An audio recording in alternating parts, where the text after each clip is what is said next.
You don't stop evil. You can only protect.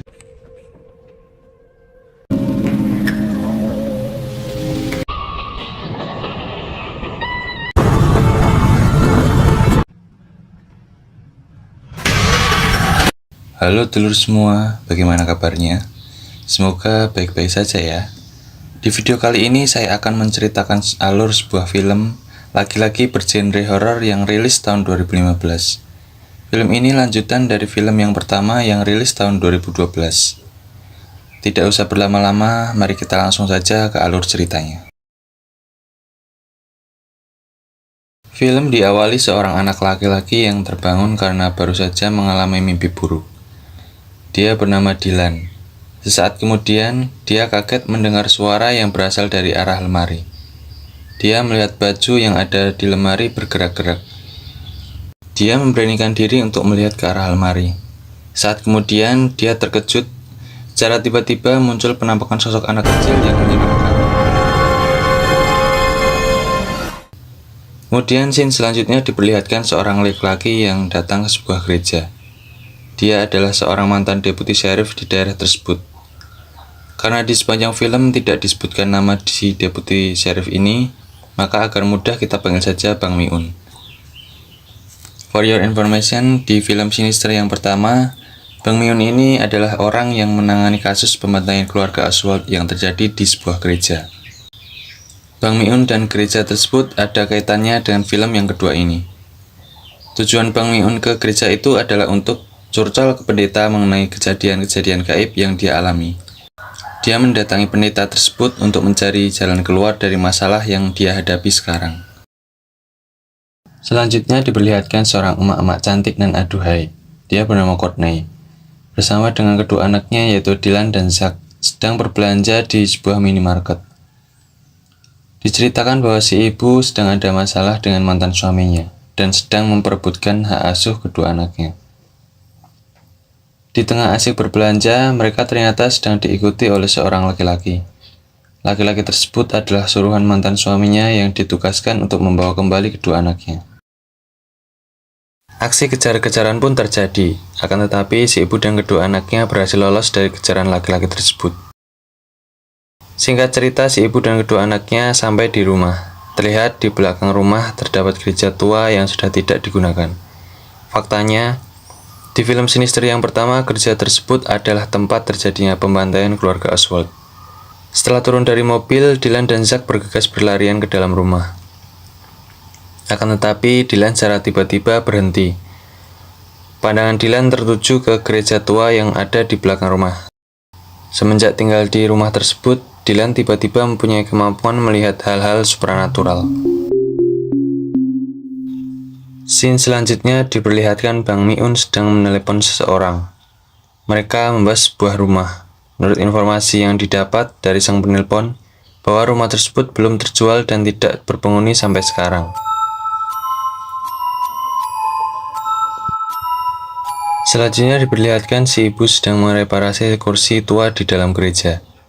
Saat kemudian, dia terkejut mendengar suara aneh yang berasal dari di bawah meja. Setelah dicek, hanya ada sebuah panci. Kemudian dia dikejutkan oleh Dylan yang memanggil untuk memberitahunya saatnya makan malam. Kemudian Dylan tiba-tiba terdiam. Di penglihatannya, dia melihat darah yang mengalir di atas lantai. Tanpa berkata-kata, Dylan meninggalkan gereja tersebut. Berpindah ke adegan selanjutnya, setelah makan malam, si ibu menidurkan anak-anaknya.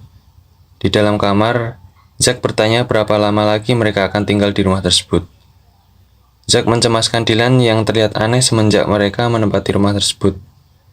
Si ibu mengatakan bahwa semuanya akan baik-baik saja. Setelah menyuruh Zach tidur, si ibu menuju ke kamar Dylan. Dia melihat sejenak, kemudian si ibu pun pergi. Akan tetapi, Dylan belum benar-benar tertidur. Dia didatangi oleh Milo. Milo ini adalah salah satu dari beberapa teman gaib si Dylan. Milo mengajak Dylan untuk menonton sebuah film. Pada awalnya, dia menolak karena takut ibunya akan marah. Akan tetapi, Milo meyakinkan bahwa semuanya akan baik-baik saja. Kemudian Dylan dibawa ke dalam basement. Di dalam basement, Milo membuka sebuah kotak yang isinya sebuah alat perekam kuno. Kemudian seorang anak kecil muncul. Dia bernama Ted. Dia membawa gulungan film yang setelah diputar, ternyata isinya adalah adegan pembantaian keluarganya. Dylan yang melihat adegan tersebut sontak ketakutan kemudian lari menuju kamarnya. Keesokan harinya, sesuai informasi yang didapat, Bang Mi-un segera mendatangi rumah terkutuk tersebut. Berniat ingin memutus rantai kutukannya dengan cara membakar rumah tersebut. Sesampainya di sana, dia terkejut ternyata rumah tersebut berpenghuni. Si ibu yang diberitahu oleh Zack bahwa di rumahnya kedatangan seorang langsung menghampiri dan mengusir Bang Mi-un. Si ibu beranggapan bahwa Bang Mi-un adalah orang suruhan mantan suaminya yang ingin mengambil anaknya darinya. Bang Mi-un berpikiran bahwa ada salah paham antara mereka, lantas meminta si ibu agar membuatnya kopi dan ingin menjelaskan maksud dari kedatangannya. Si ibu yang tidak enak hati mempersilahkan Bang Mi-un untuk masuk ke dalam rumahnya. Di dalam rumah, Bang Mi-un menceritakan tentang kasus pembunuhan sebuah keluarga. Dia menjelaskan bahwa niatannya datang ke rumah tersebut ingin mencari petunjuk-petunjuk lain. Setelah mengobrol panjang dan dirasa hari mulai larut, Bang Mi-un pun berpamitan pulang dan meminta izin agar besok diperbolehkan untuk datang lagi. Adegan selanjutnya memperlihatkan Dylan dan Zack sedang menonton TV. Karena sudah larut malam, si ibu menyuruh mereka untuk gosok gigi dan segera tidur. Kemudian diperlihatkan Bang Mi-un berada di sebuah motel. Di dalam kamar, Bang Mi-un sedang mencari tahu tentang keluarga Courtney. Saat kemudian, tiba-tiba laptop Bang Mi-un menjadi error dan menampilkan berita kasus pembunuhan keluarga Oswald. Sontak membuatnya kaget, kemudian laptop tersebut mati. Dari layar laptop terlihat sosok yang sangat menyeramkan berada di belakangnya. Akan tetapi saat ditengok, tidak ada siapa-siapa. Saat akan mencoba memuntulkan colokan, tiba-tiba sosok tersebut muncul di hadapannya, dibarengi dengan munculnya lambang satanis di laptopnya. Scene selanjutnya diperlihatkan Dylan sedang mengobrol dengan Milo. Milo mengajak Dylan untuk melihat film selanjutnya. Akan tetapi Dylan menolaknya. Karena Dylan menolak, Milo memberikannya sebuah mimpi buruk. Di dalam mimpinya, Dylan membantai habis semua keluarganya dengan cara yang sangat keji. Kemudian dia terbangun. Dengan tertatih, dia berjalan menuju basement. Di sana sudah ada Milo, Emma, dan Ted. Emma memberikan gulungan film miliknya. Di dalam film memperlihatkan keluarga Emma yang sedang merayakan malam Natal. Saat kemudian diperlihatkan adegan mereka semua dikubur hidup-hidup di tengah hujan salju.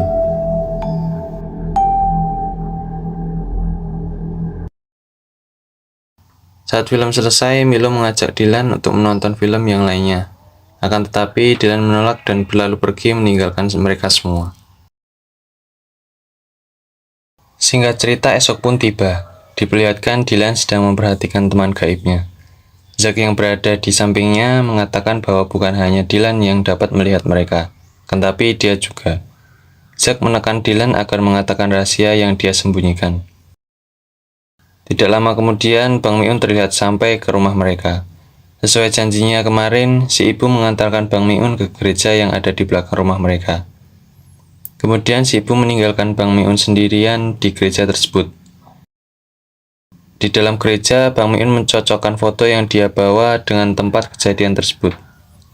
Di tengah kesibukannya, dia dikejutkan suara aneh yang berasal dari dalam gereja. Dia mencari sumber suara ke dalam ruangan gereja tersebut. Di sebuah lorong gereja, dia menemukan sebuah panci yang bergerak-gerak. Saat dicek, ternyata hanya seekor tikus yang berada di bawah panci tersebut. Saat akan kembali, tiba-tiba dia melihat bayangan anak kecil dari kejauhan. Mula-mula hanya satu, lama-kelamaan mereka bertambah. Saat semakin diperhatikan, tiba-tiba bayangan menakutkan muncul di depannya. Sontak membuatnya ketakutan. Dia lari ke ruangan yang lain, akan tetapi dia justru menemukan suatu hal yang selama ini dia cari-cari, yaitu lambang satanis yang selalu ada di setiap tempat kejadian. Untuk kedua kalinya, dia dikejutkan suara handphonenya yang berbunyi. Dia ditelepon oleh Dr. Sternberg yang mengabarkan bahwa Dr. Jonah menghilang dan dia meninggalkan sesuatu yang ada hubungannya dengan kasus yang ditangani oleh Bang Mi-un. Setelah mengobrol lama, mereka kemudian janjian bertemu keesokan harinya. Setelah selesai dengan urusannya, Bang Mi-un keluar dari gereja tersebut. Di depan rumah, dia melihat Dylan yang sedang termenung sendiri. Tidak lama kemudian, mereka dikejutkan kedatangan mantan suami si ibu dan 2 orang polisi ke rumah tersebut. Mereka berniat untuk mengambil Dylan dan Zack dari si ibu. Bang Mi-un yang mengerti tata hukum yang ada di negara tersebut kemudian membantu si ibu mengusir mereka semua. Ibu berniat akan pergi dari rumah tersebut, akan tetapi dia dicegah oleh Bang Mi-un agar tidak meninggalkan rumah itu. Si ibu pun setuju kemudian memohon agar Bang Mi-un mau singgah sebentar untuk makan malam. Singkat cerita, mereka sudah ada di meja makan. Mereka terlihat akrab satu sama lain. Si ibu terlihat sangat senang melihatnya. Setelah selesai makan malam dan membersihkan semua, Bang Mi-un berpamitan pulang. Kan tetapi si ibu mencegahnya. Si ibu memohon agar Bang Mi-un menginap saja. Karena tidak enak hati, Bang Mi-un pun menyetujuinya. Karena tidak bisa tidur, Bang Mi-un inisiatif membuka berkas-berkas kasus pembunuhan yang dia bawa. Dia melihat foto kejadian pembunuhan tersebut. Anehnya, dia Menemukan foto panci yang sama seperti yang dia lihat tadi di gereja. Dia mencoba mengambil kaca pembesarnya agar lebih jelas, akan tetapi tiba-tiba dia dikejutkan kemunculan sosok sang iblis di foto tersebut. Si ibu yang kebetulan terbangun kemudian mengajak Bang Mi-un untuk mengobrol di depan rumah. Mereka berdua bercerita tentang kehidupan mereka masing-masing. Berpindah ke kamar Dylan, dia didatangi Milo yang mengajaknya untuk menonton film selanjutnya. Awalnya Dylan menolak, akan tetapi karena Milo lagi-lagi mengancam secara paksa, Dylan pun menyetujuinya. Malam ini giliran film milik Peter. Di dalam film tersebut, Peter membunuh anggota keluarganya dengan cara menyetrum hingga mereka semua tak bernyawa.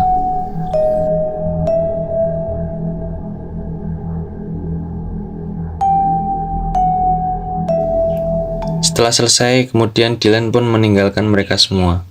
Secara diam-diam, Zack mengamati Dylan dari lantai atas. Milo mengetahui bahwa Zack melihat mereka dari tadi.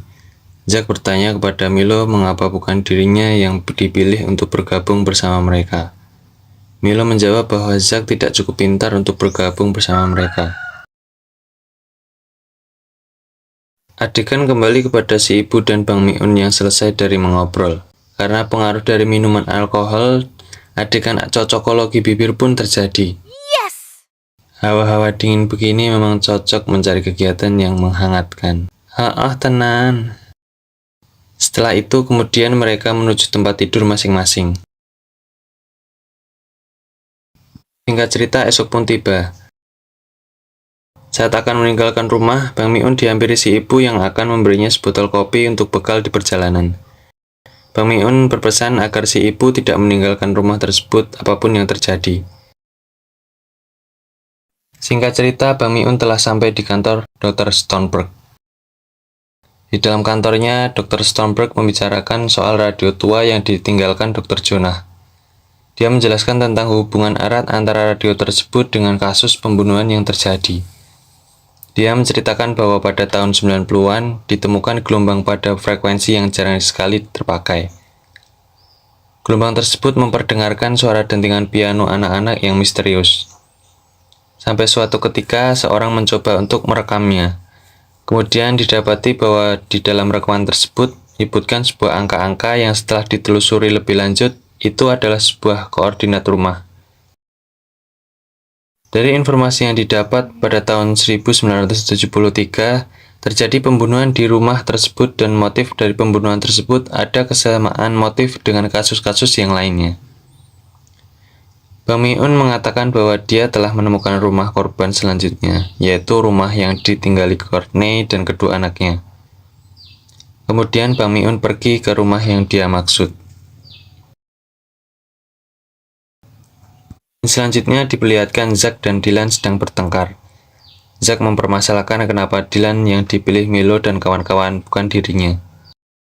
Kemudian Milo dan teman gaibnya yang lainnya datang dan mengusir Zack. Singkat cerita, malam datang. Si ibu memarahi Zack karena memukuli Dylan tadi siang.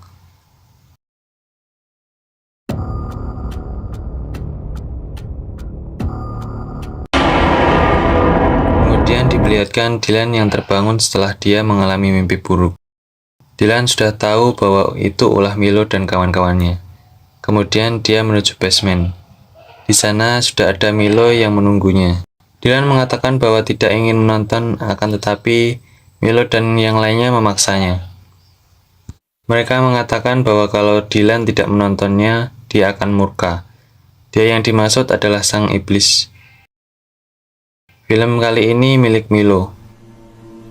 Film ini bertempat di gereja yang ada di belakang rumah yang ditinggali Dylan sekarang. Film memperlihatkan Milo dan keluarganya sedang melaksanakan ibadah. Saat kemudian diperlihatkan mereka terbaring terikat di lantai gereja. Mereka dibunuh dengan cara yang sangat mengerikan. Saat film selesai, Dylan dipaksa untuk menonton film yang terakhir. Akan tetapi, Dylan menolaknya. Milo dan kawan-kawan marah. Kejadian tersebut sontak membuat Dylan ketakutan. Kemudian Dylan lari menuju gereja. Milo menghampiri Dylan dan mengatakan bahwa film ini khusus untuk seseorang. Kemudian dia lari menuju rumah. Saat akan masuk kamar, Dylan mengecek ke basement. Ternyata di dalam sudah ada Zack. Milo dan yang lainnya sedang menonton film yang terakhir. Singkat cerita, esok pun tiba. Mantan suami si ibu datang ke rumah mereka. Dia berniat membawa mereka kembali ke rumahnya. Karena si ibu diancam, maka si ibu menuruti apa kata sang mantan suami.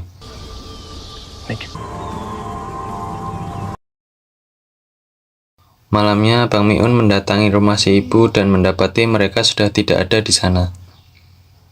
Karena dirasa mereka sedang dalam bahaya, Bang Miun mendatangi rumah mantan suami si ibu, mencoba memberitahu bahwa keluarga mereka sedang dalam bahaya.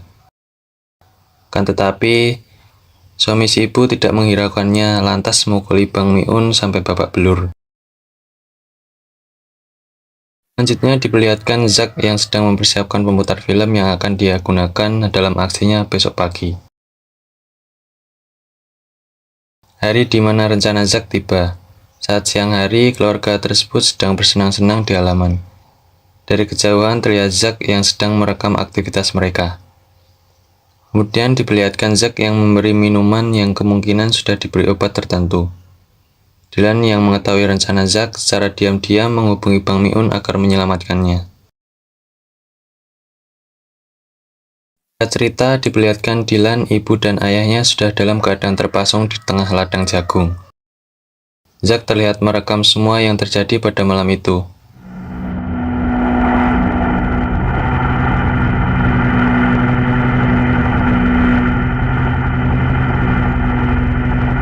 Bang Miun yang telah sampai di rumah Dylan melihat kobaran api yang berasal dari tengah ladang jagung. Kemudian dia bergegas menuju ke sana. Kembali ke Zack, giliran selanjutnya adalah Dylan. Saat akan menyulut api, tiba-tiba Bang Miun datang dan seketika menabrak Zack sampai terpental jauh. Bang Miun turun kemudian menyelamatkan Dylan dan si ibu. Zack yang sudah bangkit kemudian mencari perekamnya. Milo dan yang lainnya menyuruh Zack untuk menyelesaikan filmnya.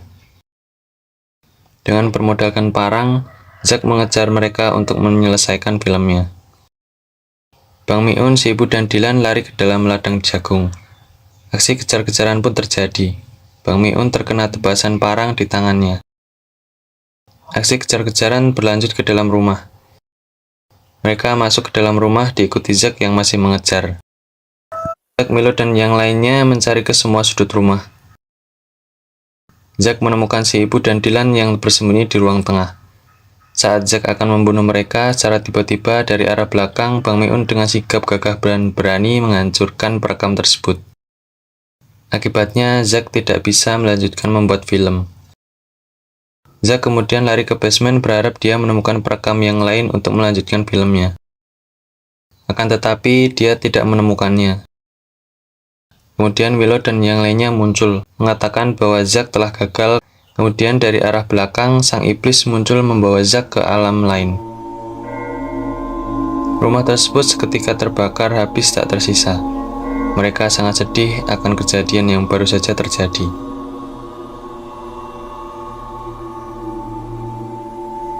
Di akhir film diperlihatkan Bang Mi-un yang sedang membereskan barangnya di motel. Kemudian, dia dikejutkan oleh suara radio tua yang berada di atas meja.